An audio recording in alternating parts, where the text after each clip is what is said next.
Hey peeps, welcome back.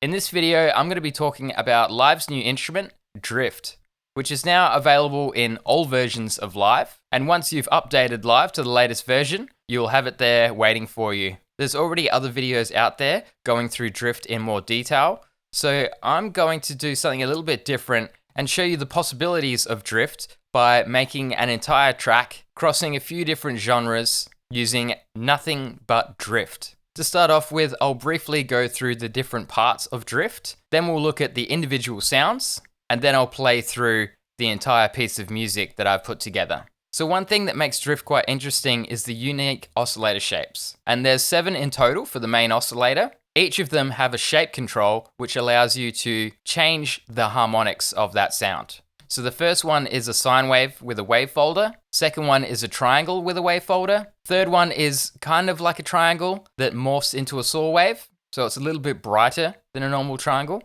Then the fourth one is half sine, half triangle that gets driven into a clipper. Then there's a saw wave with sync. Then there's quite an interesting one. It's a bright pulse that morphs into what looks like a rectified sine with sync. So that's quite an interesting shape. And then the last one is a square wave where the shape parameter changes the pulse width. Then there's a sub-oscillator with a detune parameter and a dedicated noise oscillator.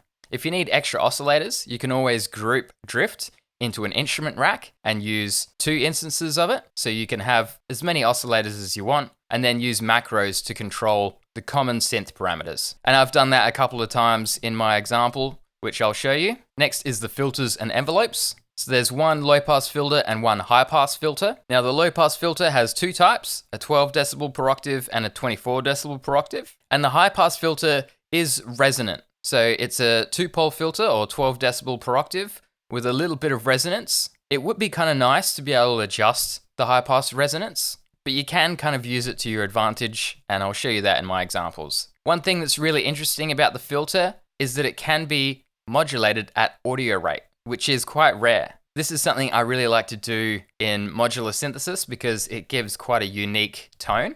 So definitely try that out, and I'll show you that in my examples. There are 2 dedicated modulation slots. So in the picture here, you can see that it's kind of pre-mapped to pressure and LFO, but these can be changed to all sorts of different sources. There's also key tracking for the low pass filter, so you can play the filter on the keyboard. There's 2 ADSR envelopes. They always have linear attack and exponential decay and release, which is pretty typical of an analog synthesizer.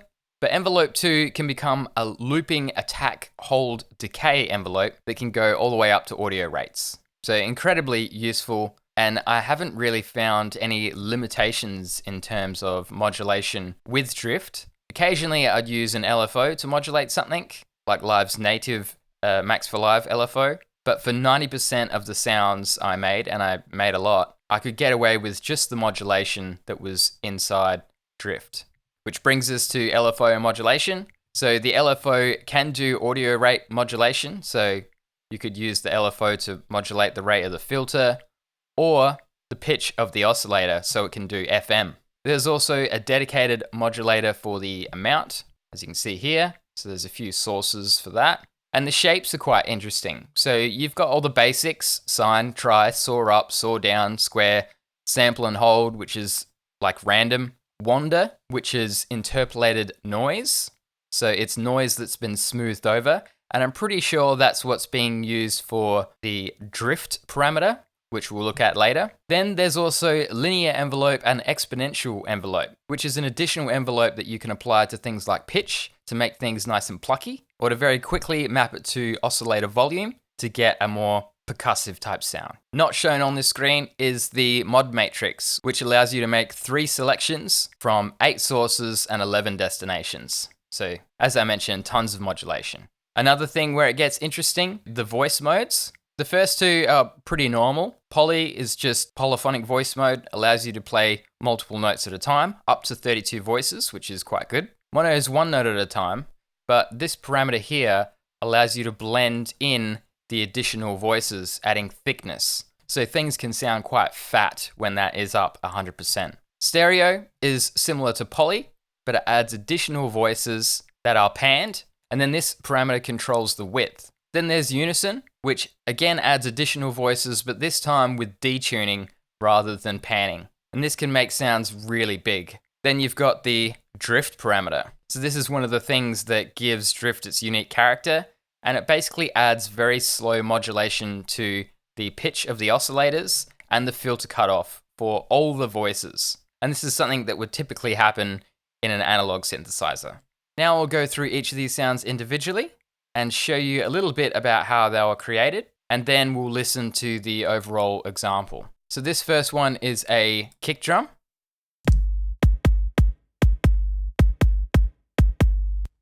And you can see that I've used a little bit of the second envelope to change the shape, just adding some extra harmonics to the start of that sound. I've also got key tracking on, so it's kind of playing the filter and has helped pronouncing the fundamental with a little bit of resonance. And I'm also using that second envelope on the filter, as well as the pitch over here to give it that pluckiness. So I could use these envelopes here instead, but yeah, I decided to use the second envelope for the modulation on this particular sound. And of course, because it's a percussive type instrument, I've used a mono voice mode. On most of these sounds, I tried to use pretty minimal processing, and initially I wanted to make it so that I could share this project, but I got a little bit excited and ended up using quite a few of my own Max for Live devices. So what I'll do instead is save each of these instruments into a preset and share the presets with everyone. So the second sound is a bass sound.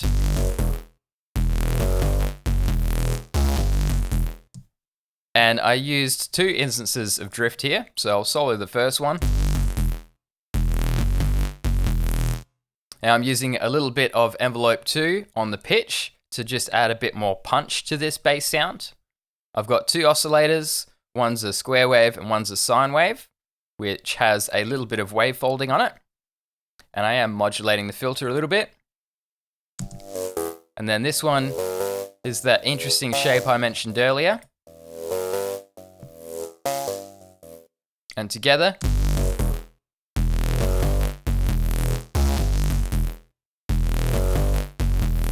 sounds pretty cool, I think. Then I've got this little wub that I just kind of threw in there, thought I needed it. So that's some couple of sine waves, and one of which I'm modulating the shape, or automating the shape. Then I've got a snare, which actually turned out quite good. So I've got a little bit of envelope modulation on the shape and also on the pitch, and I'm using a triangle oscillator for that. I've also used the high pass filter to pronounce the fundamental of the snare. So I mentioned earlier that it is kind of resonant. You can see there's a bump there, and sometimes that adds a little bit of boxiness to a synth, but here it's actually perfect for a snare. So quite happy with that one, and I can definitely see myself using that more often. Then I've got a pretty simple noise hat. So it's really just a noise oscillator being driven into the filter with very short envelopes. Then I've got another hat, which is quite similar to the previous one, but I've added an oscillator in here to try and get some more metallic tones, and that's using that interesting oscillator shape there. So when I automate the decay parameter, it does sound a little bit more metallic.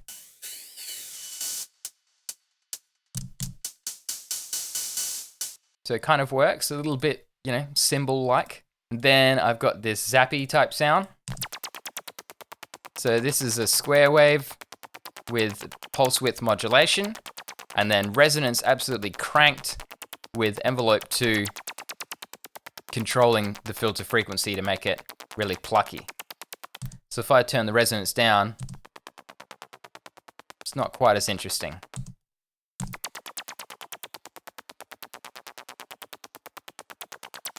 You can see I've got lots of drift, and I've also got the stereo voice mode cranked a little bit as well. And I'm modulating the decay of this. So that worked in this context. So all of those sounds together.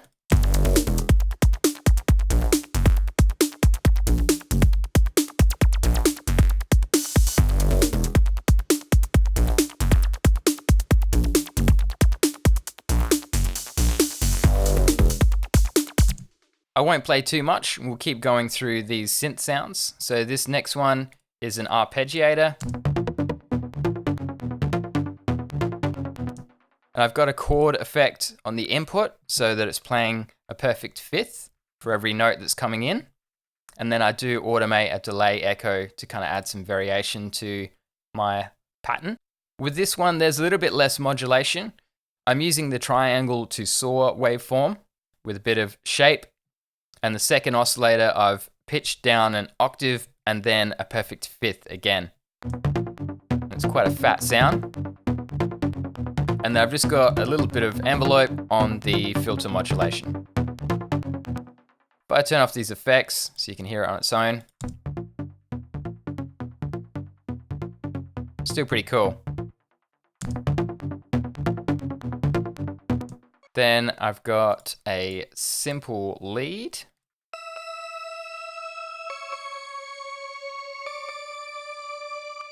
So just this wave shape with a little bit of shape modulation from the LFO. I'm using this in unison mode. That's pretty much it for that one. It's playing an octave above.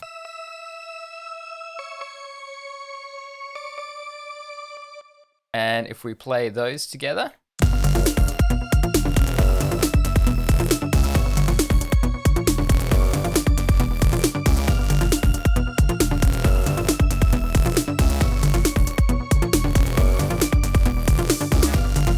pretty cool. We'll keep moving along. This time around I've got a pad. I'll turn off these effects.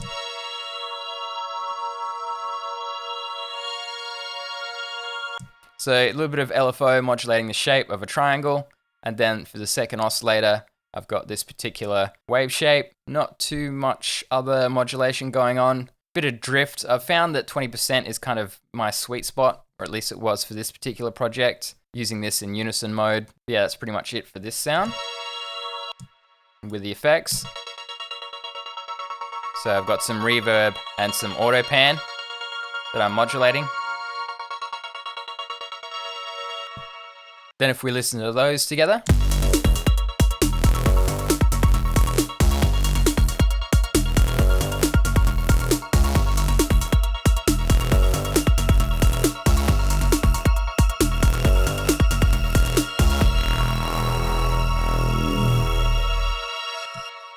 So I'll move on to the next section, next bunch of sounds.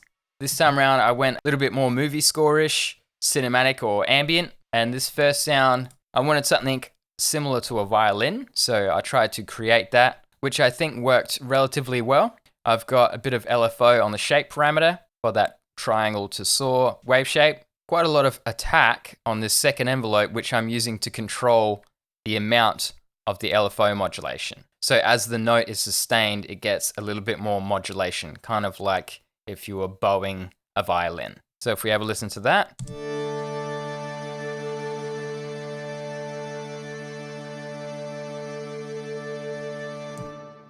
I think it sounds relatively convincing as a violin. So that's pretty cool. Then this sound here, which was probably my favorite. For this one, it's a little bit of noise.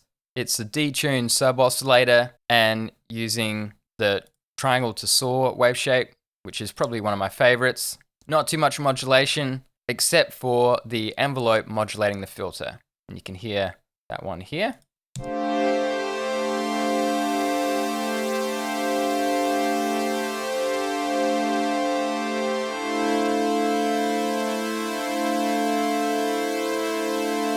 So very nice, sounds quite analogy, and I'm using that in the stereo voice mode. Next, I've got this bass sound.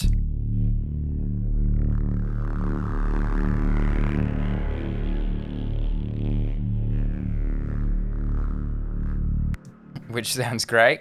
I'm using that in unison mode and all three oscillators again. I've got key tracking on the filter and using LFO to modulate the filter frequency, but the LFO is going at audio rate. So rather than a 1-to-1 pitch, it's kind of slightly detuned. And yeah, fattens up the sound quite a bit. If I turn this down, still pretty cool, but with it up,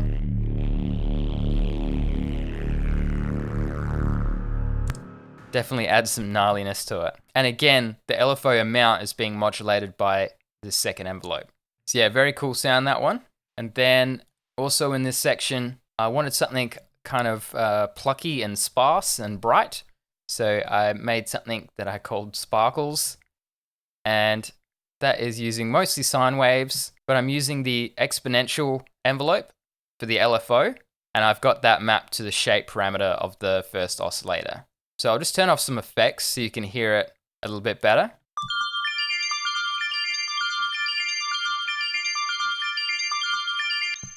So it sounds average like that, but in context of the track with the effects. So I've got a grain delay, bandpass filter, and some echo, saturation, and EQ. So all of that added in there.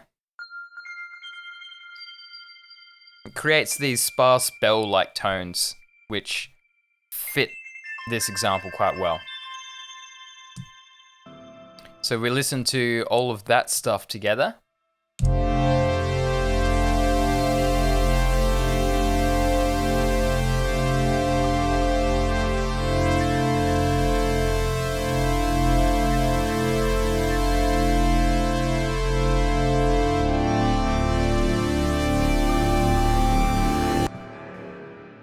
Pretty nice, very lush. Then I go into some techno type sounds. So I tried my hand at making another kick, and you can hear it here.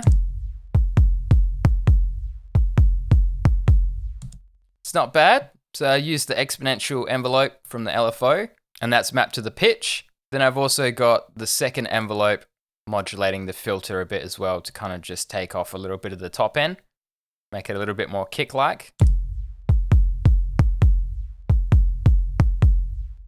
Now I do have some effects on here, so my Devolve Dramatics is like a multi-effects unit. So if I turn that off, definitely sounds a little bit more 909-ish.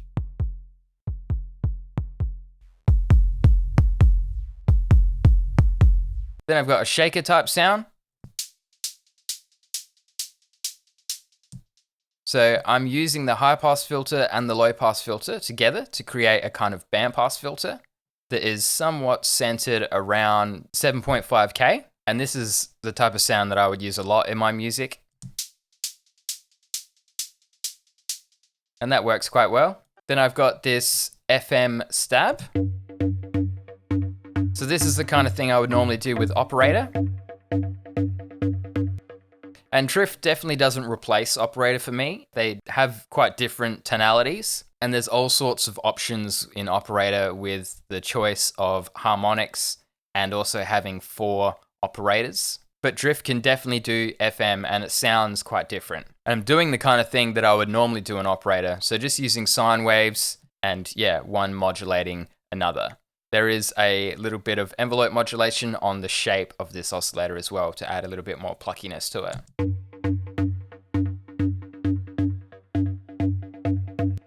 That sound works quite well. Then I've got this main lead for the techno part. And again, I'm using 2 layers. So the first one is using some FM as well, that is slightly detuned. I've got some noise in there and envelope 2 modulating the filter. And that's in mono mode. So I've turned that up a bit to give it some thickness. Then the second layer, but some different wave shapes. And then together,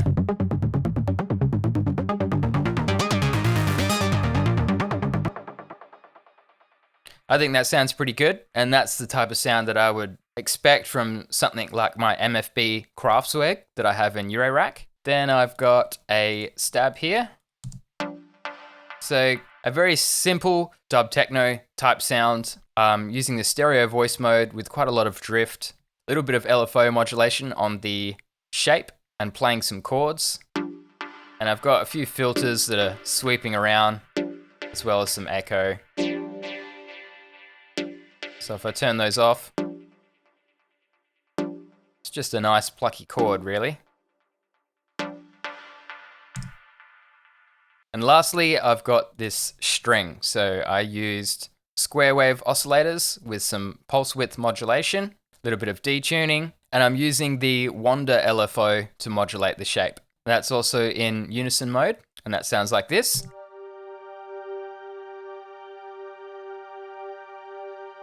Very nice string sound, I think. So all of those sounds together.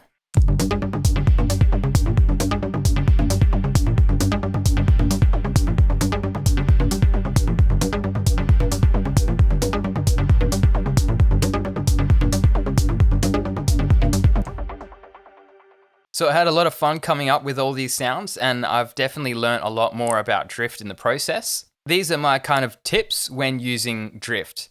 Now, just note that I did not use any MPE features whatsoever, and each of these sounds are still quite expressive and have a lot of modulation and sound quite interesting. And a lot of that comes down to the drift, the voice modes, and the detuning of those oscillators. So my first tip is to use the designated modulation on the front panel that are near particular parameters. So you saw how I used that on the pitch for the oscillators, the cutoff for the low pass filter, and the amount for the modulation. And doing that just speeds up programming. Because the modulation matrix is hidden and those modulation parameters are right there in front of you, it makes more sense to reach for those first. Perhaps you're creating a sound and dialing things in using the front panel, and then using the mod matrix for setting up some MPE expression, which makes perfect sense because there's 3 selectors for that. So as I mentioned, the LFO can do audio rate modulation of the frequency, of the filter, and of the oscillator volumes as well. So you can do some amplitude modulation, and they can give some really gritty tones if you're looking for something a little bit different. And that's something that you can't often do, especially in the other synths in live. Another thing I found is that with very high drift values, things can go very out of tune. So because that pitch modulation is very slow, you might be playing a synth and then you notice, hang on, this doesn't sound right. And that's because the synth has gone out of tune and it might come back in tune later. So just be aware of that if things are sounding a little bit funny when you're playing a synth alongside other instruments, it might be that you've gone a little bit too far with the drift. Overall, drift sounds very lush. It can be quite bright without being harsh, and definitely has a kind of softness to it. A lot of these sounds, I tried to really push it to get some edge out of it, and as you heard, I somewhat succeeded, and any edge that I didn't get, I got something that I liked anyway. Now, I think it definitely excels at things like pads, but it can also do really good leads and basses, and as you heard, it was okay for drums. That snare was great, but when I tried making kicks in different ways, like pinging the filter, I did run into some issues. But for the most part, it is a very capable synth that you can make entire tracks out of, without a doubt. Now, one thing that I first found quite interesting with drift and I wasn't sure about was how when you turn up the oscillators quite loud, they overdrive the filter and it changes the sound. Sometimes it can make it sound a little bit tubby.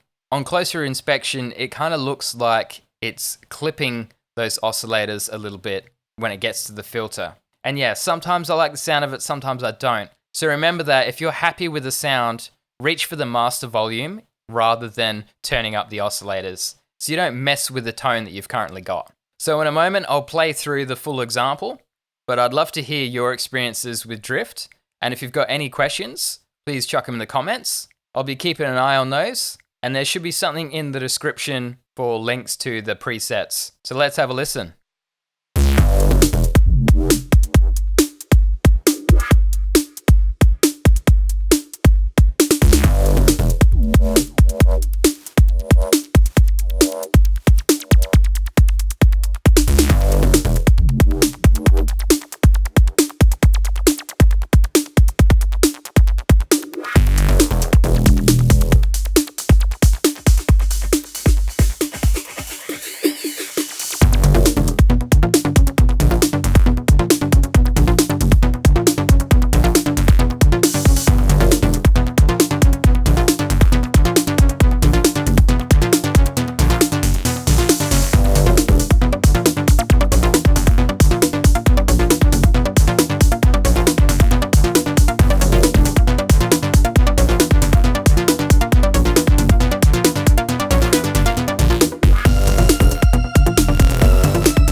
And that's Drift. So I hope you liked my example. Thanks for listening. If you've got any questions about this project, just throw them in the comments and I'll get back to you at some point. As I mentioned, I'll be sharing these presets. Look out for that in the description. Definitely update Live and try Drift for yourself. It is awesome. When I do get a push 3 of my own, I will do another video talking a little bit more about MPE and getting expressiveness into instruments. But for now, thanks for watching. See you again soon.